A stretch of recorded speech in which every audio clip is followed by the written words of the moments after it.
d'années. Le Dibamus cursoris utilisait ses membres inférieurs pour se déplacer. Il pouvait atteindre la vitesse de 24 km/h et utiliser cette capacité pour fuir ses ennemis. Le premier bipède connu est un reptile. Il vivait il y a 290 millions d'années. Le Dibamus cursoris utilisait ses membres inférieurs pour se déplacer.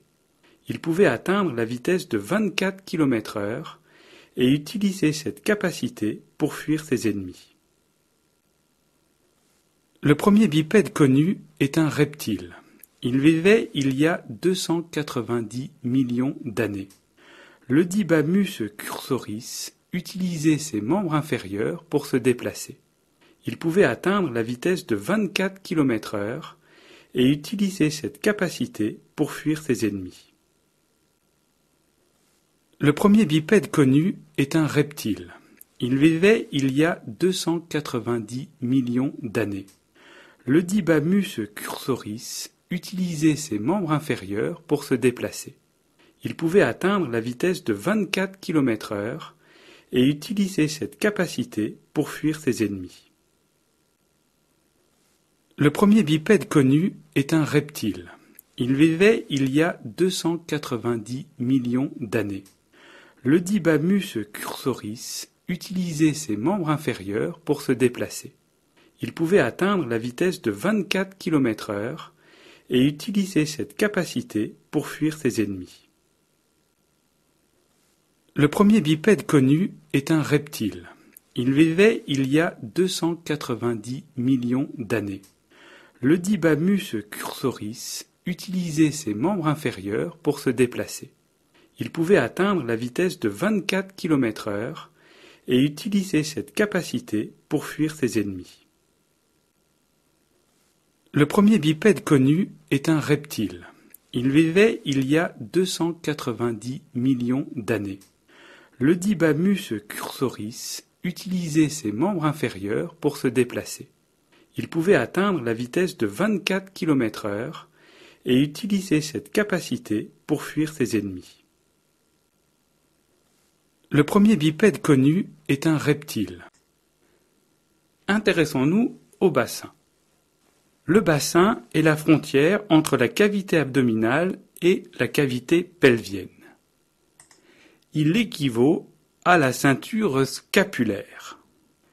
La différence avec la ceinture scapulaire est qu'au niveau du bassin, l'objectif est de transmettre les contraintes de poids et de pesanteur sur les membres inférieurs, alors qu'au niveau de la ceinture scapulaire, l'objectif est de donner la plus grande mobilité possible aux membres supérieurs pour faciliter l'usage des mains.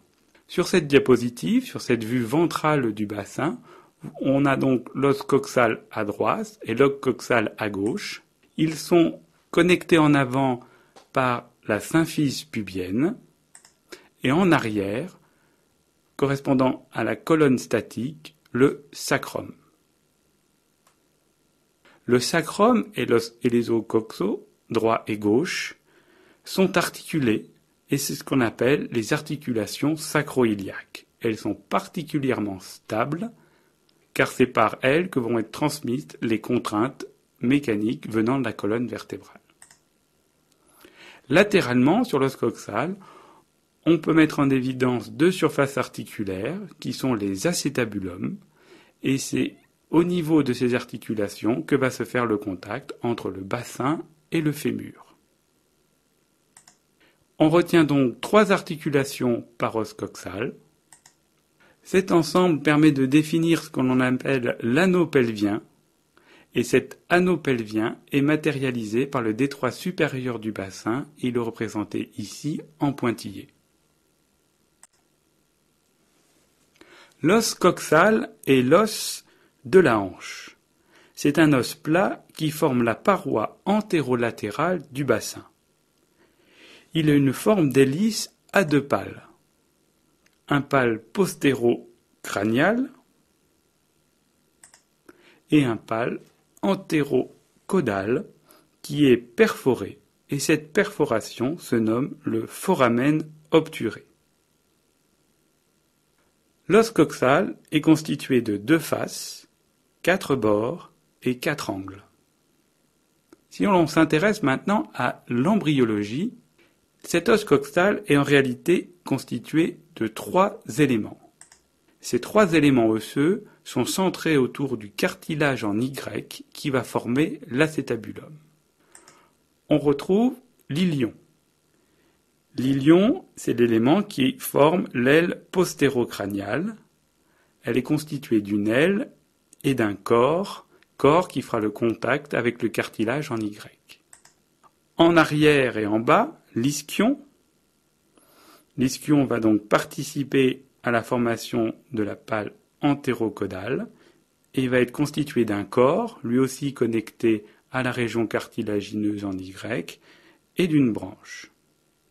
Enfin, le pubis, qui va former donc la partie antérieure et supérieure de la palle antérocaudale et va être constitué d'un corps et de 2 branches.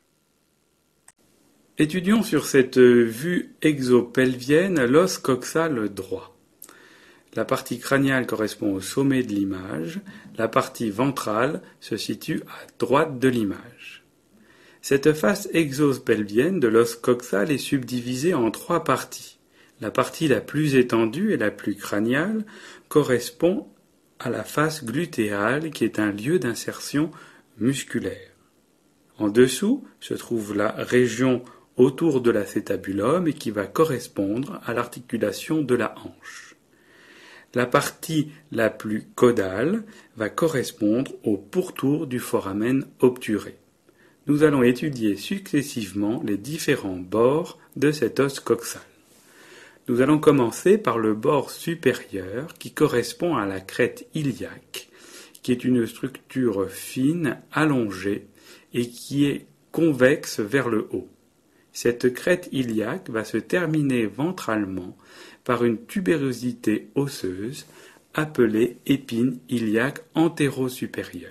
Cette épine iliaque antéro-supérieure correspond à l'angle ventral et crânial de l'os coxal. Étudions maintenant le bord ventral de cet os coxal.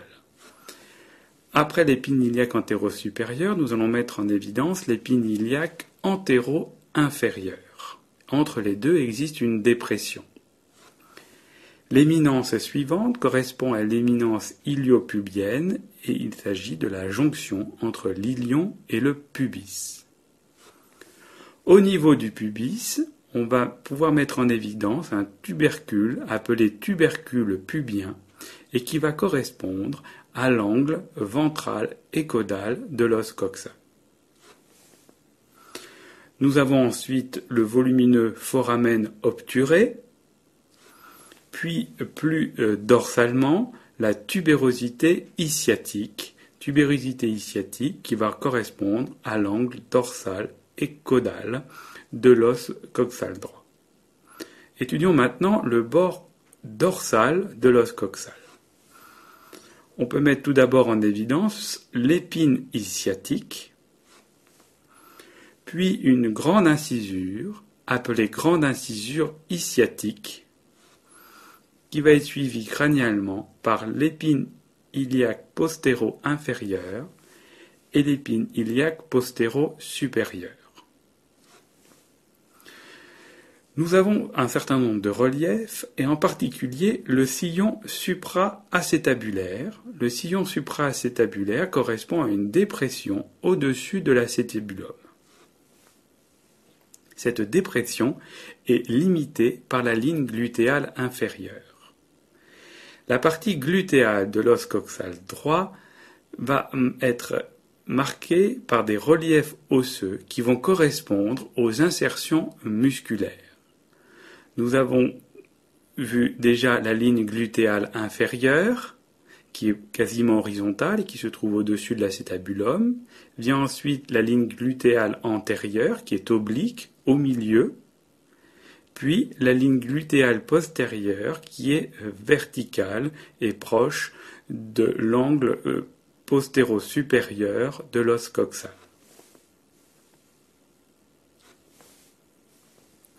Étudions les structures ligamentaires et membraneuses, avec tout d'abord la membrane obturatrice.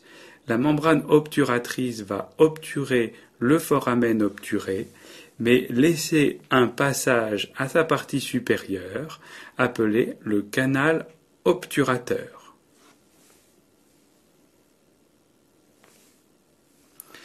Nous avons ensuite sur le bord ventral le ligament inguinal. Ce ligament inguinal est tendu de l'épine iliaque antéro-supérieure jusqu'au tubercule pubien.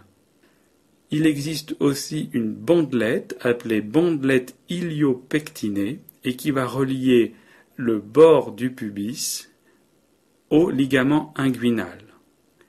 L'éminence iliopubienne se trouve en dehors de l'insertion de la bandelette iliopectinée et le pectène ou éminence iliopectinée se trouve en dedans de l'assertion de la bandelette iliopectinée. Voyons maintenant, sur une vue endopelvienne, la face médiale de l'os coxal droit. La partie crâniale est toujours orientée vers le haut et la partie dorsale est à droite de l'image.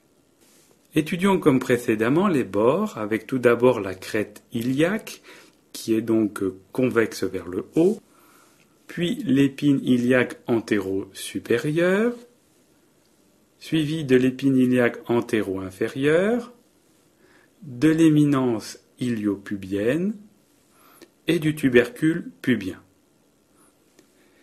Le foramen obturé et en vue endopelvienne la tubérosité ischiatique.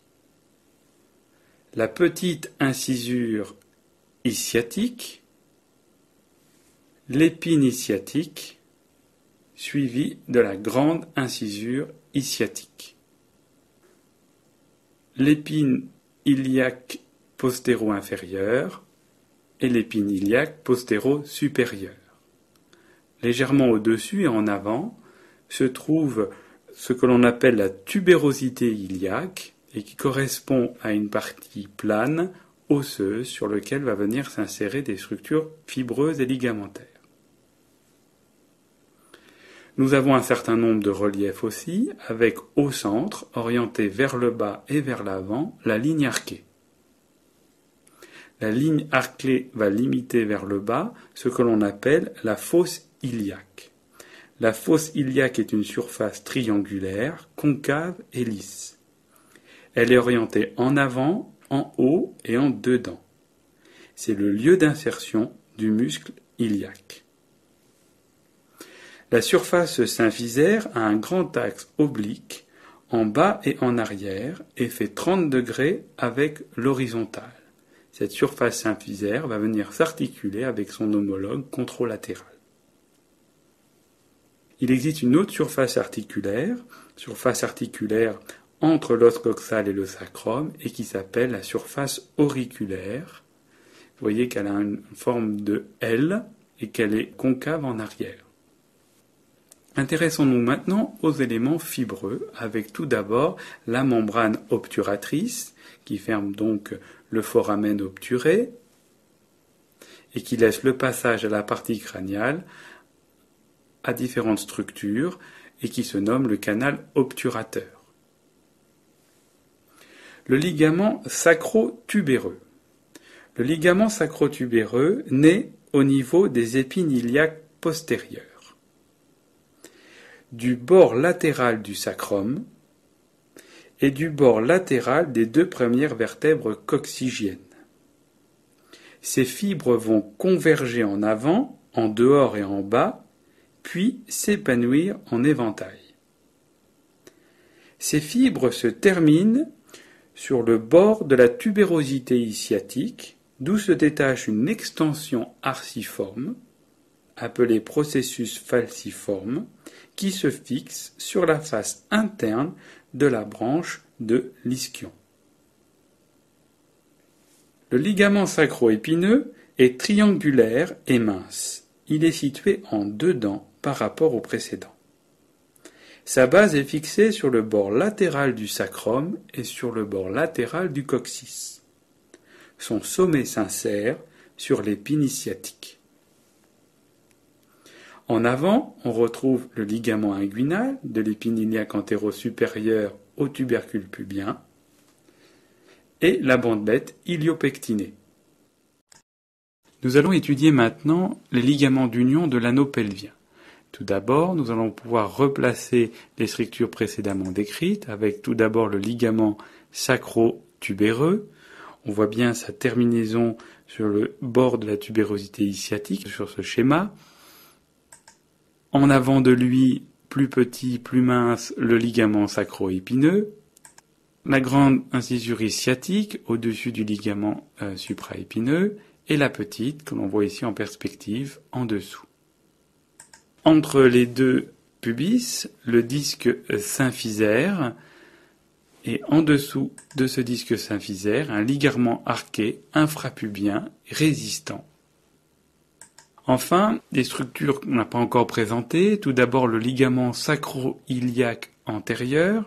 Ce ligament sacro-iliaque antérieur correspond à l'ensemble des ligaments dits ligaments sacro-iliaques. Ces ligaments sacro-iliaques antérieurs sont peu résistants et renforcent en avant la capsule articulaire. Les ligaments sacro-iliaques.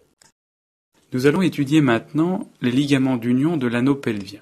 Tout d'abord, nous allons pouvoir replacer les structures précédemment décrites avec tout d'abord le ligament sacro-tubéreux. On voit bien sa terminaison sur le bord de la tubérosité sciatique sur ce schéma. En avant de lui, plus petit, plus mince, le ligament sacro-épineux.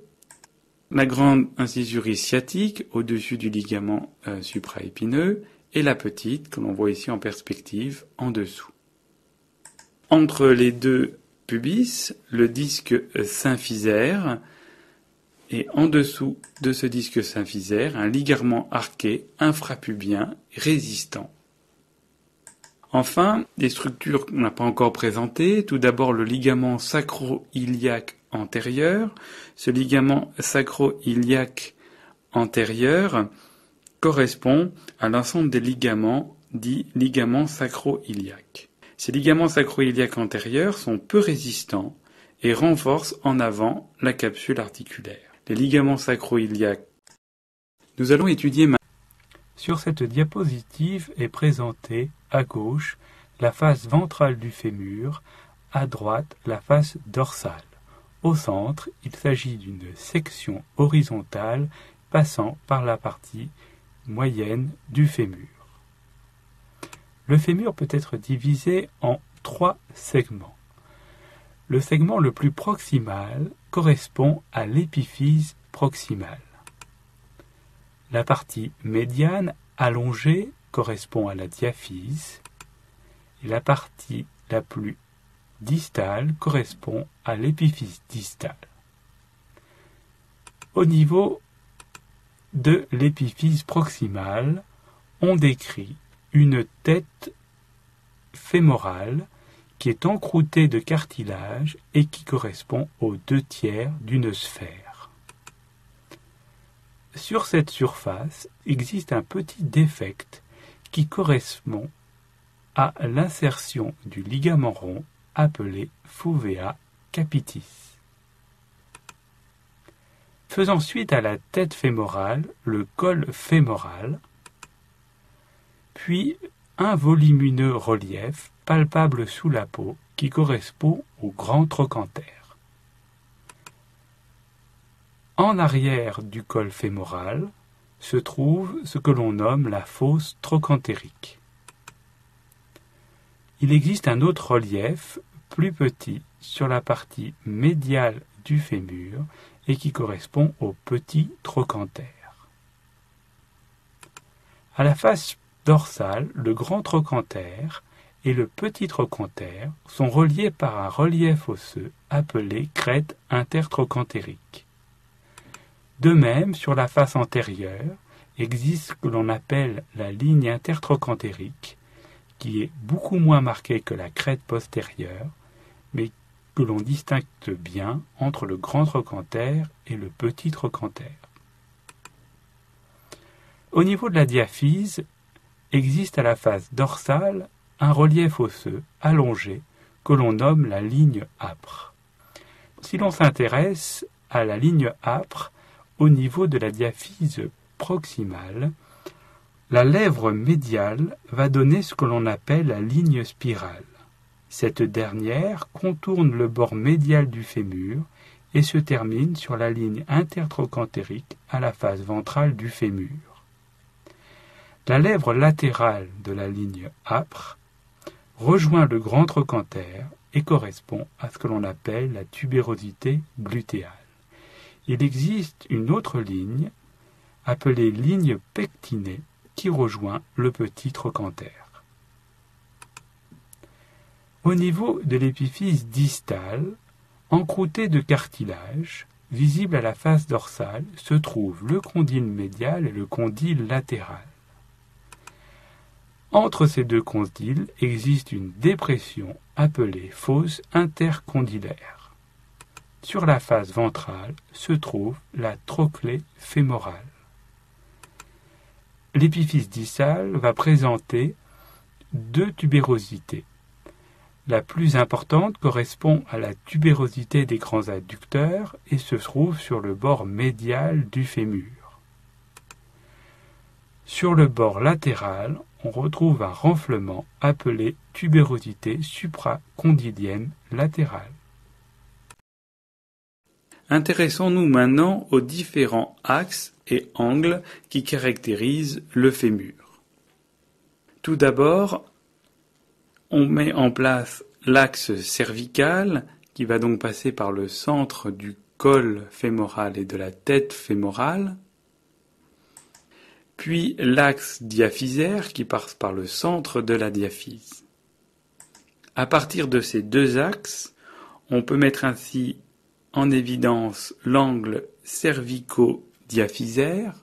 Cet angle cervico-diaphysaire correspond à une angulation d'environ 130 degrés et l'on décrit, en fonction des variations anatomiques et en fonction de la taille de cet angle, soit une coxa vara avec un angle cervico-diaphysaire inférieur à 130 degrés, soit un coxa valga avec un angle cervico-diaphysaire supérieur à 130 degrés. Si l'on projette sur une vue crâniale l'axe cervical, ainsi que le plan frontal bicondylien, qui est donc un plan frontal qui passe juste en arrière des deux condyles, on se rend compte qu'il existe une antéversion. Cette antéversion du fémur est évaluée à environ 15 degrés. Enfin, si l'on trace en pointillé une ligne verticale et qu'on s'intéresse à l'angle entre l'axe diaphysaire et cette verticale, on met en évidence un angle de valgus diaphysaire physiologique de 7 degrés. Intéressons-nous plus en détail à la structure interne de l'épiphyse proximale. Cette structure est particulièrement résistante car c'est par elle que les forces vont être transmises aux membres inférieurs. Toute structure osseuse sous contrainte mécanique va présenter une structure interne adaptée avec la mise en place de trabécules. Ces trabécules sont donc situés dans l'os spongieux et s'organisent de la façon suivante. On a tout d'abord un système principal qui va supporter le poids du corps.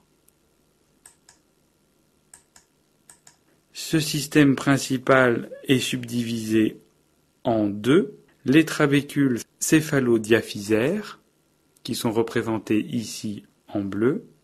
Les trabécules céphalo-cervicales, qui sont représentés ici en rouge. Il existe un système accessoire, en opposition avec le système principal qu'on vient de voir, qui est lui aussi subdivisé en deux contingents. Les trabécules trochantériques diaphysaires, représentés en vert, et les trabécules trochantériques, qui sont donc uniquement dans le trochanter et qui sont représentés ici en gris. Il faut retenir sur cette diapositive l'existence d'une zone de faiblesse, et c'est à ce niveau que les fractures du fémur vont être le plus fréquentes, avec soit des fractures du col du fémur, soit des fractures dites pertrochantériques. Le tibia correspond à l'os antérieur et médial de jambe. Il est associé à la fibula, qui est un os grêle postérieur et latéral de jambe. L'épiphyse proximale du tibia est volumineuse et allongée transversalement. Elle est constituée de 2 condyles, latéral et médial. Sa face supérieure est recouverte de 2 surfaces articulaires, les surfaces articulaires tibiales supérieures, médiales et latérales. Elles sont séparées par un espace appelé espace interarticulaire. Au niveau de cet espace interarticulaire, on trouve ce que l'on nomme l'éminence intercondylaire, qui est formée des tubercules intercondylaires médial et latéral. À la face ventrale de cette épiphyse proximale se trouve une volumineuse tubérosité qui se nomme la tubérosité tibiale. Plus en dehors, mais toujours sur la face ventrale, se trouve le tubercule infracondylaire.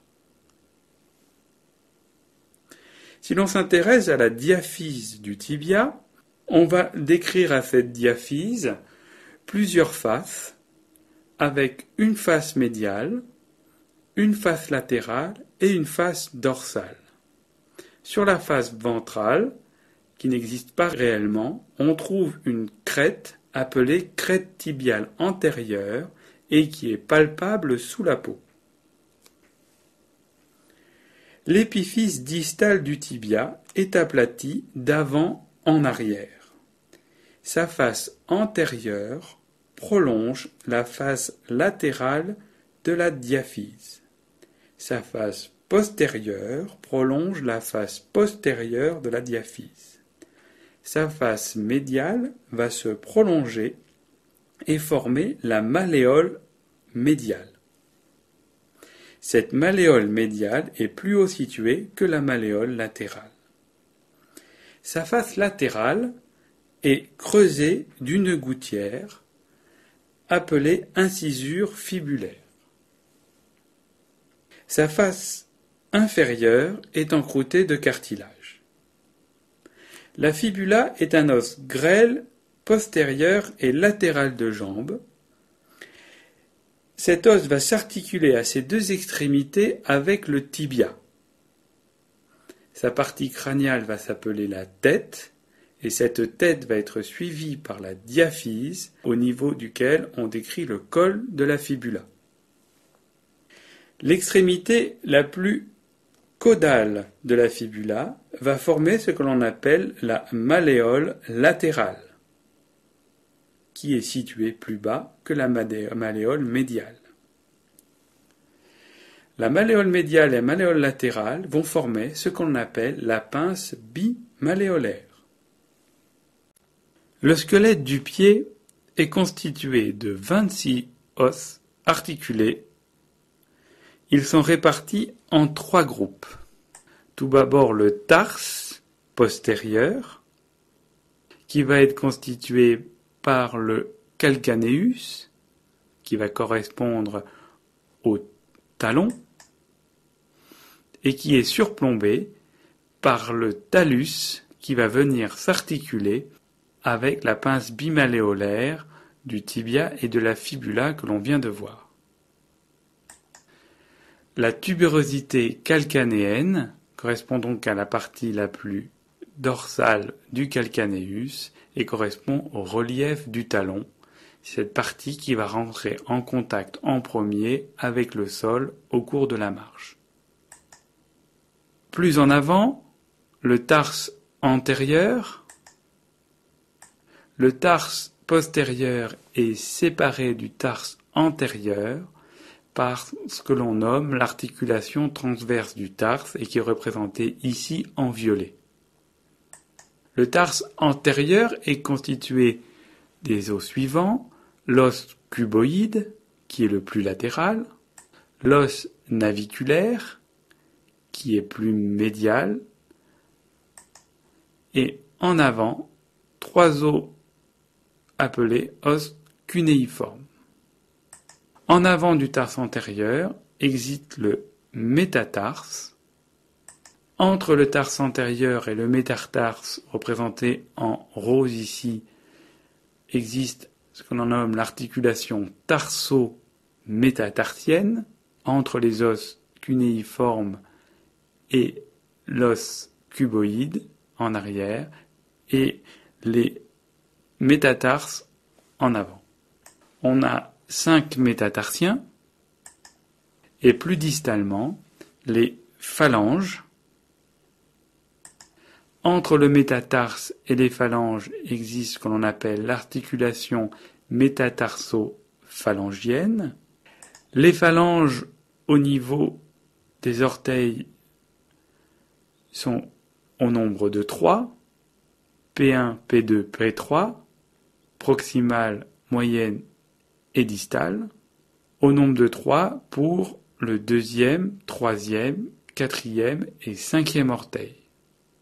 L'hallux, ou gros orteil, est lui constitué de 2 phalanges, proximale et distale.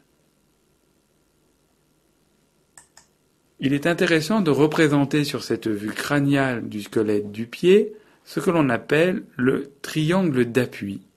Ce triangle d'appui a une extrémité dorsale qui correspond à la tuberosité calcanéenne et une base ventrale avec un angle au niveau de la tête du 5e métatarsien et de la tête du 1er métatarsien. Ce triangle correspond au triangle d'appui. C'est sur ces points de contact, à l'extrémité de ces triangles, que repose tout le poids du corps. En revanche, lors de la marche, le mouvement projette l'ensemble du poids sur ce qu'on appelle le triangle de propulsion.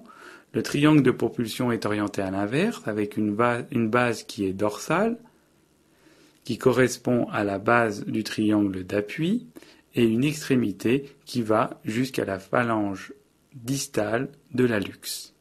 Ce triangle de propulsion est utilisé lors de la marche. Voyons maintenant sur une vue médiale le squelette du pied. Tout d'abord, le talus. C'est donc lui qui va s'articuler avec le tibia et la fibula. Le talus est subdivisé en 2 parties, son corps et sa tête qui est plus antérieure. Le corps s'articule avec le tibia et la fibula, alors que la tête s'articule avec l'os naviculaire. En dessous du talus se trouve le calcaneus, avec au contact avec le sol la tubérosité du calcaneus. Sur sa face médiale, un renforcement osseux va former ce que l'on appelle le sustentaculum thalli. Il est orienté vers nous sur cette vue médiale. Entre le talus et le calcaneus existe un espace qui correspond au sinus du tarse et dans lequel se trouvent différents ligaments. Plus en avant, l'os naviculaire. Plus latéralement, vu ici en profondeur, la face médiale de l'os cuboïde. En avant de l'os naviculaire, le premier os cunéiforme. Les autres ne sont pas visibles sur cette vue médiale. Plus en avant, le premier métatarsien. Et le 5e métatarsien, représenté ici en perspective, ce qui nous permet de représenter le triangle d'appui en vert. Et on peut ainsi placer les différents arcs plantaires, avec tout d'abord un arc longitudinal qui est latéral. Vous voyez qu'il démarre de la tubérosité du calcanéum jusqu'à la tête du 5e métatarsien. On peut décrire plus médialement l'arc longitudinal médial, qui lui est tendu de la tubérosité du calcanéum jusqu'à la tête du 1er métatarsien. L'arc longitudinal médial est plus concave vers le bas que l'arc longitudinal latéral. On peut représenter sur une coupe frontale du squelette du pied à deux niveaux différents, au niveau de l'os cuboïde et au niveau des métatarsiens, ce qui permet de placer l'arc transversal, représenté ici en bleu, qui donc présente un appui au sol à sa partie latérale, au niveau de l'os cuboïde, et est distant au niveau de l'os du premier cunéiforme d'environ 15 mm par rapport au sol. On voit donc qu'il existe deux arcs longitudinaux et un arc transversal, l'ensemble formant la voûte plantaire. Il est important de noter ici aussi que la transmission des forces en provenance de la jambe se font à travers le pied avec une répartition de 2/3 sur le calcanéus, c'est-à-dire le talon, et 1/3 sur l'ensemble du squelette du pied qui se trouve en avant.